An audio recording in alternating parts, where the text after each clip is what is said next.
Bonjour et bienvenue à l'émission Chrétien comme Christ. Nous allons continuer sur le sujet de la prière et nous allons voir l'importance de la détermination et de la persévérance dans la prière. Alors Christine, c'est à toi. Eh bien, Jésus lui-même a donné cette importance lorsqu'il a parlé dans Luc chapitre 18, les versets 1 à 8. Jésus leur dit une parabole pour montrer qu'ils devaient toujours prier sans se décourager. Il dit, il y avait dans une ville un juge qui ne craignait pas Dieu et qui n'avait d'égard pour personne. Il y avait aussi dans cette ville une veuve qui venait lui dire « Rends-moi justice contre ma partie adverse ». Pendant longtemps, il refusa. Mais ensuite, il se dit « Même si je ne crains pas Dieu et n'ai d'égard pour personne, puisque cette veuve me fatigue, je vais lui rendre justice afin qu'elle ne vienne pas sans cesse me déranger. » Le Seigneur ajouta « Écoutez ce que dit le juge injuste. Et Dieu ne fera-t-il pas justice à ceux qu'il a choisis et qui crient à lui jour et nuit? Les fera-t-il attendre? Je vous le dis, il leur fera rapidement justice. Mais quand le Fils de l'homme viendra, trouvera-t-il la foi sur la terre ?» Et là, Jésus est en train de dire, mais cette veuve qui s'adresse à un juge qui est injuste, elle a persévéré. Elle ne s'est pas arrêtée de demander. Le gars lui a dit non, il a dit j'en ai rien à faire, mais elle a persévéré parce que c'était son seul espoir. Donc elle voulait vraiment avoir justice. Et Jésus dit, mais vous avez besoin de persévérer. Vous avez besoin de ne pas vous décourager. Mais il dit, votre Père, il vous aime. Il ne va pas vous faire attendre aussi longtemps, mais quand même, il dit, ceux qu'il a choisis, qui crient à lui jour et nuit. Ça veut dire que ce n'est pas une petite prière d'1 minute. C'est des gens qui persévèrent et qui savent que c'est Dieu qui va répondre à leurs prières, qui continuent à croire. Oui, c'est ça. Donc, cette importance de persévérer, oui. Cette importance de continuer, de prier, d'être déterminé. Hein, c'est un petit peu ça l'histoire que Jésus raconte ici en disant, mais vous avez besoin d'être déterminé. Et alors, moi, la question que je me pose, c'est comment est-ce qu'on peut faire pour montrer à Dieu notre détermination? Bien. Simplement, ce que je vois dans le récit ici, c'est que cette femme, elle est allée chaque jour frapper à la porte du juge inique. Et elle n'a pas arrêté, elle est allée frapper, elle est allée dire « Fais-moi justice, rends-moi justice, j'ai droit, il faut que tu me donnes ce droit, etc. » Et on va mettre ça par rapport à Dieu, qui lui n'est pas inique. Au contraire, il est juste et bon, il est compatissant, il est lent à la colère, il nous aime. Et on va aller dans la persévérance pour lui demander ce que nous avons besoin.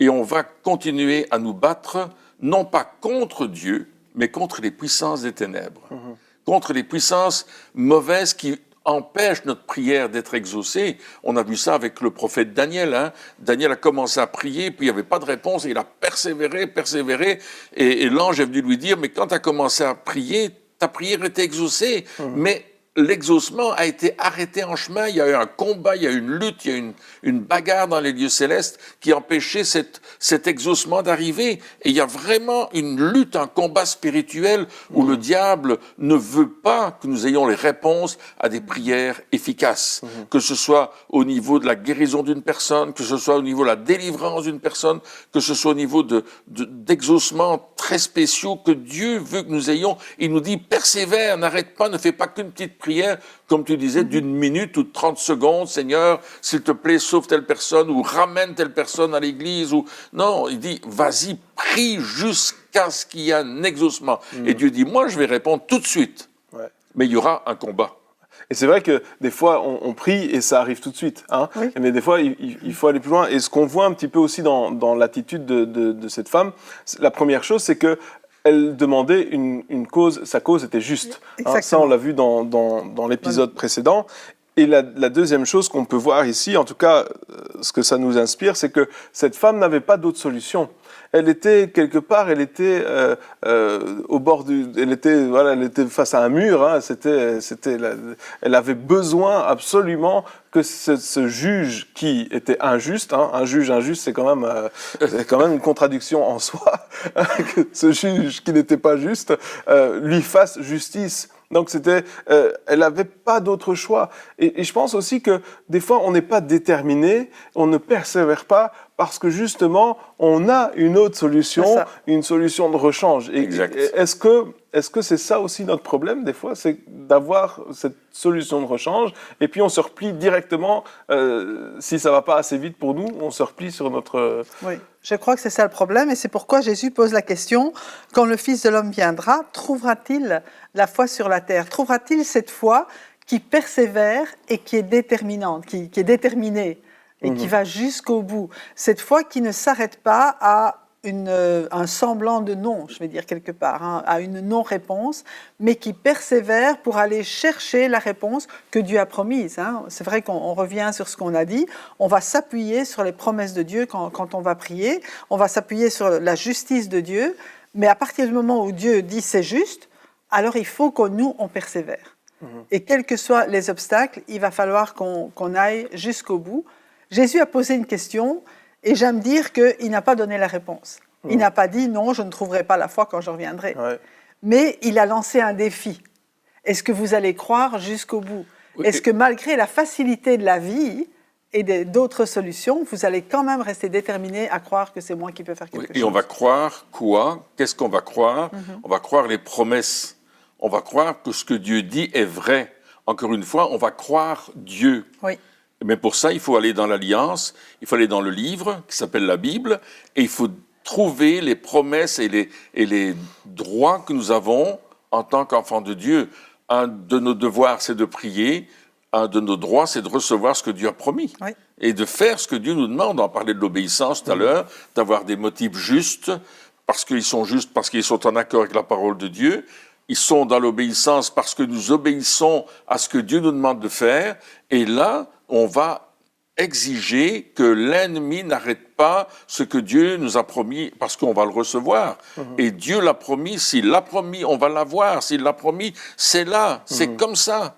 Et arrêtons de toujours dire non, ben oui, on a une autre solution alternative, etc. Je disais dans un de mes messages dernièrement, justement, que en prenant Jacques, chapitre 5, verset 16, quelqu'un est-il malade? Qu'il appelle les anciens, etc. Et puis il y a des gens qui disent, mais il y a certaines maladies que Dieu ne répond pas. Je dis, mais si ça avait été le cas, Jacques aurait dit, pour telle maladie, il ne répondra pas. Non, il ne dit pas si quelqu'un est malade, il n'a pas dit la maladie, il n'a pas spécifié. Dieu va répondre à cette maladie, c'est ce qu'il a promis, parce que par ses meurtrissures, nous sommes guéris. Donc il y a un combat spirituel, il y a une lutte jusqu'à l'exaucement. Et ça demande notre engagement, ça demande notre persévérance, ça demande les proclamations de la parole de Dieu, ça demande de voir et de croire, d'attendre l'exaucement, mais pas l'attendre passivement en disant bah, si ça vient tant mieux, ça ne vient pas tant pire. Non, c'est de dire Dieu l'a promis, ça va s'accomplir, je vais tout faire pour que ça s'accomplisse. Ouais, c'est ça, de dire on va continuer, rester, et souvent même des fois, enfin souvent, c'est plus souvent que des fois, il y a, lorsqu'on prie pour quelque chose, au lieu de voir les choses commencer à bouger, on voit le contraire, c'est-à-dire qu'on voit plus d'opposition. Je pense notamment à Moïse, hein, lorsque Dieu lui apparaît, donc il sait que c'est la volonté de Dieu, il dit voilà, le message va dire au Pharaon, laisse partir mon peuple pour qu'il puisse venir me louer et prier. Hein. Et donc, il a ce message, il sait que c'est de Dieu, il sait que c'est la volonté de Dieu, il a une assurance que, voilà, c'est bien cela. Et donc, il va avec cette assurance en disant au Pharaon, laisse partir mon peuple. Et au lieu de le laisser partir, en tout cas, alors nous, on lit l'histoire, puis on connaît. Donc, on se dit, bah oui, à la fin, ça se finit bien. Mais oui, mais quand il était là, dans cette épreuve, le Pharaon, il dit, ah, c'est comme ça, vous allez avoir plus de travail, vous allez avoir plus de souffrance, vous allez être, etc. Donc, au lieu que les choses se débloquent, ça s'empirait. Et quand c'est comme ça, on a la situation qui est contre nous, et puis des fois, on a aussi des personnes qui sont proches qui sont contre nous aussi, parce qu'ils disent, mais pourquoi est-ce que tu crois que Dieu va faire quelque chose? Tu devrais arrêter de persévérer, faut pas que tu pries, il faut pas que tu fasses ces choses-là, trouve une autre solution. Donc, on va avoir les circonstances, et malheureusement, des fois, on a aussi d'autres personnes qui viennent pour nous dire, arrête, calme-toi, c'est fini.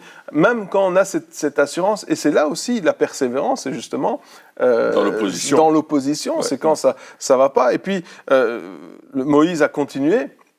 Il a continué malgré tout. Il a persévéré. Ouais. Il a continué à lui dire, laisse partir mon peuple, laisse partir mon peuple, laisse partir mon peuple. Et finalement, la dernière plaie, tout s'est débloqué tout d'un coup. Et non seulement ils ont pu partir, mais ils sont partis avec les richesses. Donc c'était pas simplement une réponse à une prière, c'était la réponse à la prière, parce que la prière c'était partir. Et puis, la demande en tout cas. Et puis en plus de la réponse à la demande, c'était une bénédiction supplémentaire. Mais il y avait besoin de la persévérance. Mais on voit l'obéissance de Moïse. Excuse-moi. Non, c'est ce que j'allais dire. Mais on voit l'obéissance de Moïse. Dieu lui dit, fais quelque chose. Il le fait. Et il persévère jusqu'au bout. Là, on a une opposition du roi d'Égypte, du pharaon, qui s'oppose à tout casser contre lui, malgré les bénédictions qu'il a vécues auparavant avec Joseph, etc. On connaît cette histoire-là. Et puis ils s'en vont parce que la promesse donnée à Moïse, c'est le pays de Canaan. C'est le pays de la promesse. Ils vont partir là-dedans. Et là, c'est le peuple qui s'oppose à Moïse en disant, mais pourquoi tu nous as fait sortir d'Égypte? On va mourir dans le désert. Et qu'est-ce que c'est? Parce que c'est pas une mince affaire. Il y a 1 million de personnes, plus les animaux, les troupeaux et tout le reste. C'est incroyable. D'où la persévérance est un des compagnons de la foi. C'est ça. Je crois que tu as écrit un livre là-dessus. Mais la persévérance, c'est ça. La persévérance, c'est le compagnon de la foi. Oui. Parce que lorsque je ne peux pas persévérer si je ne crois pas que Dieu va le faire. Et donc, et dans ma foi, j'ai besoin de persévérance. C'est vraiment deux choses qui vont ensemble. Et la foi se démontre par la persévérance. Donc, c'est vraiment une foi qui va jusqu'au bout, qui va jusqu'à l'exaucement. Parce que la foi reçoit ce qu'elle a demandé. L'espérance espère pour plus tard, c'est très bien l'espérance, mais la foi reçoit, donc elle va jusqu'au bout, jusqu'à l'exaucement. C'est vraiment une des caractéristiques. Et la foi, c'est quelque chose d'actif. Oui. C'est pas simplement dire « oh, j'ai foi, oui, Dieu va répondre ». Non, c'est actif. Il y a une action dans la foi. Il y a une action pour aller plus loin. Moïse a eu foi dans ce que Dieu lui a dit.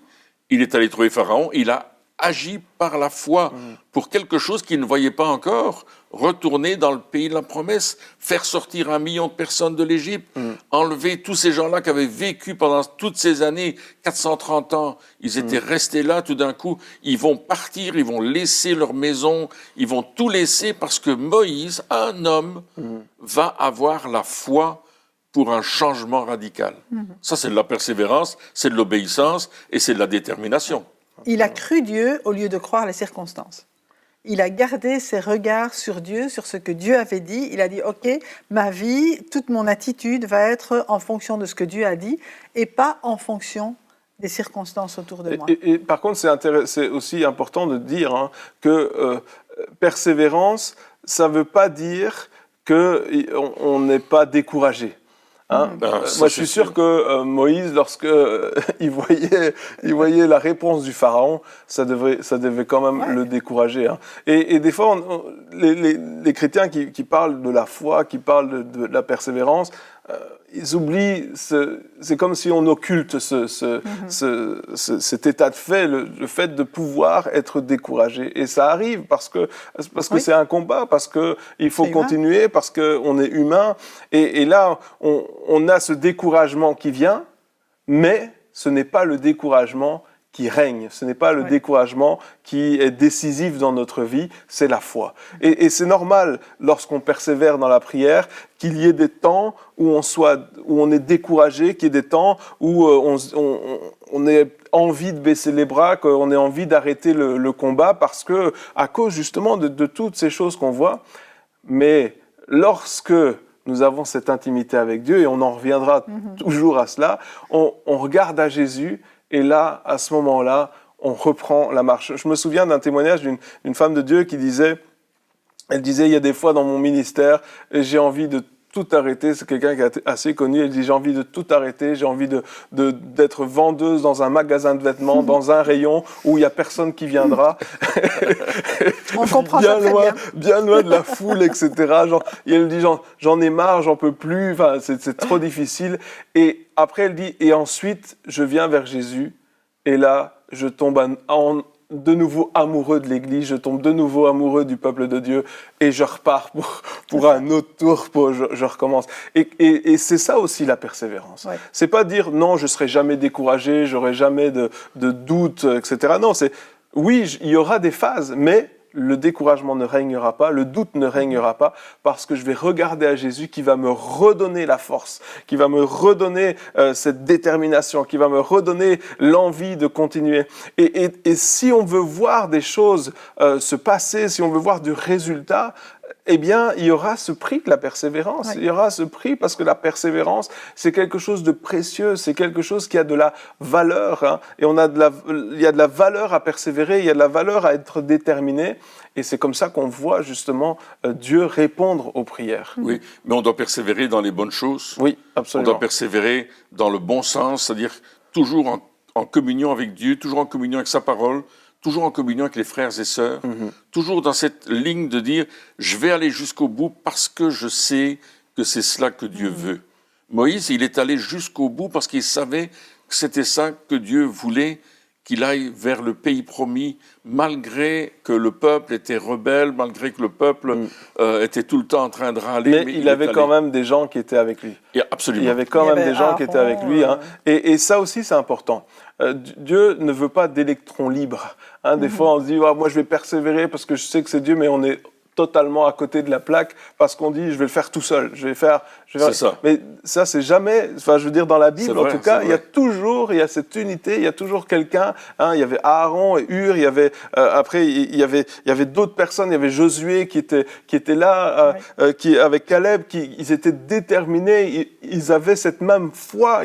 Je suis sûr que ça a encouragé Moïse, hein, parce que oui, il y avait le peuple, une partie, en tout cas, qui dès qu'il y avait un problème, c'était la fin du monde. Mais il y avait quand même des personnes qui ont dit au peuple, les gars, on va suivre Moïse, on va continuer, ça c'est ce que Dieu veut, c'est là qu'il veut, arrêter de perdre la foi. Et puis il y avait cette temps d'assignation, la temps de la rencontre, où Moïse allait régulièrement, et là dans cette temps de la rencontre, il parlait face à face avec Dieu, comme on parle avec un ami. Ouais. La gloire de Dieu descendait sur cet endroit. Les gens, quand ils voyaient Moïse aller vers la tente, tout le monde savait qu'il allait se passer quelque chose, que Dieu allait descendre. Et ils se prosternaient, le peuple se prosternait, parce qu'ils disaient « Waouh, qu'est-ce qui se passe ici?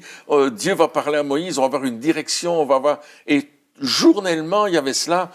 Si on veut de la persévérance, il faut que journellement, on aille dans la tente d'assignation, c'est-à-dire dans la présence de Dieu, et qu'on laisse descendre la gloire de Dieu sur nos vies, parce que Dieu veut nous parler, on est devenus les amis de Jésus. Et parce qu'on ne peut pas persévérer avec nos propres forces. Ah, ça, tout à fait vrai. On ne peut pas continuer une lutte avec nos propres forces. À un certain moment, on va s'épuiser, on va faire comme tout le monde, avoir un burn-out, on va tomber en dépression, mais c'est des réalités aujourd'hui. Lorsque on essaye de persévérer, de continuer, d'être déterminé avec nos propres forces, c'est ce qui arrive, parce que notre corps ne suit pas, notre mental ne suit pas, mais comme tu le dis, cette rencontre avec Dieu, cette communion avec Dieu, cette intimité avec Dieu, c'est ça qui va nous permettre de persévérer sans pour autant détruire notre santé. Oui. Et c'est là que c'est important, comme tu le disais, d'être vrai avec Dieu. On peut aller vers Dieu en disant aujourd'hui je suis découragé, j'ai besoin que tu me fortifies, j'ai besoin que tu m'encourages. Et Dieu le fait, parce que c'est un partenariat. Il connaît nos besoins, il connaît nos faiblesses, mais c'est lui qui vient pallier, que le faible dise je suis fort, parce qu'on vient à la source, on vient se ressourcer dans ce qu'on a besoin de foi et de persévérance. Et comme tu le disais, c'est pas la peine de crier je suis fort, etc. On a besoin de la force de Dieu, on n'a pas besoin de présomption, on a besoin de reconnaître que c'est par sa force, c'est par sa grâce que je peux continuer, c'est lui qui vient me me renouveler, mais sans lui, je ne peux pas continuer. Et on doit être vrai aussi entre nous, oui. De dire, écoute, aujourd'hui, ça ne va pas fort. Je sais pas, mais j'ai la flemme. Ça va pas. Ça ne doit pas devenir une généralité. Non, non, bien sûr. Tous les jours, c'est ça ton truc. Bon, mais on va prier autrement pour toi. Non, mais encouragez-vous les uns les autres, exhortez-vous les uns les autres. C'est vrai qu'on a besoin, en tant que frères et sœurs, en tant que famille, il y en a un qui fléchit, les autres le remontent. D'ailleurs, il y a un événement intéressant avec l'attente de la rencontre. À un certain moment, Dieu va dire, rassemble tous les chefs des tribus, parce que je vais donner l'esprit de prophétie qui est sur toi, je vais leur communiquer. Oui. Et ils se rassemblent, et ils sont dans cette tente d'assignation, et c'est exactement, Dieu descend dans sa gloire, et puis cette prophétie est communiquée à tout le monde, et ils commencent à prophétiser, à parler de la part de Dieu, mais il y en a deux qui ne sont pas venus, Eldad et Médad, ils sont restés dans le camp, et eux, ils reçoivent, ces deux chefs, ils reçoivent la même onction. Peut-être qu'ils n'ont pas reçu l'invitation, leur GSM était coupé, ils n'ont pas eu l'SMS, je ne sais pas. Ou c'était des retardataires. Ça. Mais l'onction est descendue sur eux, et ils ont commencé à prophétiser dans le camp. Non plus seulement dans la tente, mais dans le camp. Et le but de Dieu, c'était justement d'être là dans cette présence, et dans la présence de Dieu, il y a le miracle qui se produit. Dans la présence de Dieu, lorsque Dieu descend, ça atteint tout le monde. Pas seulement les leaders, mais ça atteint toute l'Église. Ouais. Ce qui va reposer sur les leaders va reposer sur l'Église. Donc cet esprit de persévérance, cet esprit de détermination, cet esprit de communion avec le Saint-Esprit, quand il vient sur notre vie de leader, la vie de ceux qui doivent conduire l'Église, ça se répand à toute l'Église qui reçoit cette même bénédiction. Alors oui, persévérons, allons jusqu'au bout, allons plus loin encore et communiquons cette persévérance. Oui, c'est vrai que lorsqu'on rencontre une personne justement qui persévère, peu importe qui elle est, on a envie de persévérer aussi. Oui. On a envie de continuer aussi. Ça nous redonne aussi du courage. Lorsque une personne nous dit, tu sais, moi, j'avais pas ça, j'ai prié, j'ai pas eu la réponse tout de suite, j'ai continué, encore rien, j'ai continué, encore rien. Et puis après, ça s'est débloqué. Là, tu te dis, waouh, ok, si Dieu le fait pour lui, il peut le faire pour moi aussi. S'il l'a fait pour ça, je vais. Et donc, c'est ça, on a besoin de persévérer, et comme on le disait aussi, de se rappeler de ce que Dieu a déjà fait dans le passé, de se rappeler que Dieu a agi, que Dieu a fait des choses merveilleuses. Après, des fois, des semaines, des mois, des années de persévérance. Il y a des personnes qui ont prié pour leur famille pendant 10 ans, pendant 15 ans, pendant 20 ans. Et la plus grande persévérance, c'est celle d'Abraham, parce qu'il n'y a personne qui l'a battu pour l'instant au niveau du timing, parce qu'il lui a fallu une centaine d'années pour avoir un fils. Donc, je pense que là... personne ne peut battre le record, en tout cas, aujourd'hui. Et environ 25 ans après que Dieu lui ait promis qu'il en aurait. Oui, donc il a fallu un petit temps quand même pour attendre, mais il a persévéré, Dieu lui a dit, je t'appelle Abraham, donc père d'une multitude, et il a parlé ces choses-là, il a dit, ça c'est mon nom, je suis père d'une multitude sans enfants, père d'une multitude sans enfants. Et il a persévéré là-dedans, et il a obtenu la promesse. Donc, si Abraham a pu persévérer pendant 100 ans, je pense qu'on peut aussi persévérer pendant, pas 100 ans, mais quelques semaines, quelques mois. Non, mais pour dire que la Bible, elle est quand même là pour nous donner des exemples. Absolument. Pour nous dire, écoute, tu vois, c'est pas... Parce qu'il y en a des gens qui disent, écoute, ça fait 5 ans que je prie pour ça, maintenant c'est bon, j'arrête. Non, continue.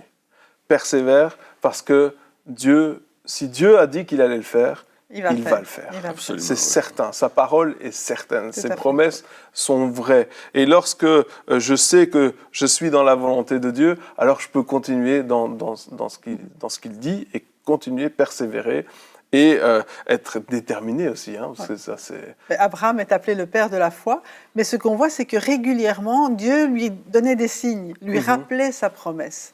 Oui. Donc il ne l'a pas laissé, je veux dire, j'ai parlé de 25 ans tout à l'heure, il ne l'a pas laissé 25 ans sans rien dire. Il a, par moments, périodiquement, il lui rappelait, regarde les étoiles du ciel, ta postérité sera aussi nombreuse. Puis, regarde le sable de la mer, ta postérité sera aussi nombreuse. Il remettait la promesse à jour. Et Dieu vient nous encourager aussi, périodiquement, il nous donne des petits signes, des petits clins d'œil en disant, je ne t'ai pas oublié, t'inquiète pas, ça va venir. Et là, c'est vraiment aussi la grâce et la bonté de Dieu envers nous, qui nous dit « persévère, tu vas l'avoir ». Oui, c'est ça. Et puis, être déterminé, ça veut dire... je vais jusqu'au bout. Je vais jusqu'au bout. Hein, je vais forcer le truc. Quoi. Je vais pas... quand je vois un obstacle, je vais continuer. Je vais pas... souvent, on dit, voilà, je vais aller là, mais je sais pas si ça c'est déjà arrivé pour certains, mais on veut acheter quelque chose dans un magasin, et puis on arrive là-bas, et c'est pas de stock. Et puis, le magasin nous dit, oui, mais si on le commande, on l'aura dans 2 semaines. Et qu'est-ce que tu fais? Soit tu dis, bah tant pis, ou alors tu dis, est-ce que vous pouvez pas appeler un autre magasin, voir s'il est de stock? Et donc, moi, j'ai déjà fait ça. Et donc, ils appellent un autre magasin. Non, il n'y a rien. Est-ce que vous ne pouvez pas appeler un 3e magasin pour voir s'il est de stock dans la même chaîne de magasins? Ah oui, il est de stock, mais c'est à une demi-heure de route. Est-ce qu'on est déterminé ou pas? Oui. Si on est déterminé, ok, on prend la voiture, on fait la demi-heure de route, on va chercher le... Ça, c'est la détermination. C'est de dire, ah, il y a non, oui, mais est-ce que c'est un non définitif ou est-ce que c'est un non temporaire? Est-ce que c'est un... Parce que souvent avec Dieu, c'est ça aussi. Des fois, il y a cette réponse qui dit non pour voir si... On veut vraiment. On veut vraiment, ou si est-ce que c'est un non définitif, Seigneur? Est-ce que vraiment il n'y a rien à faire pour qu'il y ait un oui après? Ou est-ce que c'est un non pour voir quelle sera ma détermination? Est-ce que je le veux vraiment? Est-ce que je suis prêt à payer le prix? Est-ce que je suis prêt à faire la route? Est-ce que je suis prêt moi, je me souviens, il y a des fois où je dis, Seigneur, j'aimerais que au niveau des dons, je veux développer plus ça, etc. Et puis le Seigneur me dit, pas de problème, je vais te le donner, mais il faut que tu ailles voir cette personne-là. Je dis, ouais, mais pour aller voir cette personne-là, il faut conduire pendant 4 heures, il faut prendre une chambre d'hôtel, il faut, etc. Il faut prendre congé. Et le Seigneur dit, tu veux pas. Est-ce que tu es déterminé ou est-ce que tu n'es pas déterminé? Et dans notre prière, c'est la même chose. Est-ce que tu veux ou est-ce que tu veux pas? Est-ce que tu veux vraiment ces choses-là? Ou est-ce que c'était un effet de mode? Est-ce que c'était aussi, des fois, on dit, Seigneur, je prie pour que tu augmentes, je sais pas moi, ma persévérance. Non, ça c'est... ça c'est à toi d'augmenter. Mais Seigneur, je prie que tu fasses ça au travers de moi. Seigneur, je veux voir ceci au travers de moi. Ok, pas de problème. Et le Seigneur dit, mais je veux le faire. Seulement, est-ce que tu veux vraiment? Est-ce que tu es prêt à payer le prix ou pas?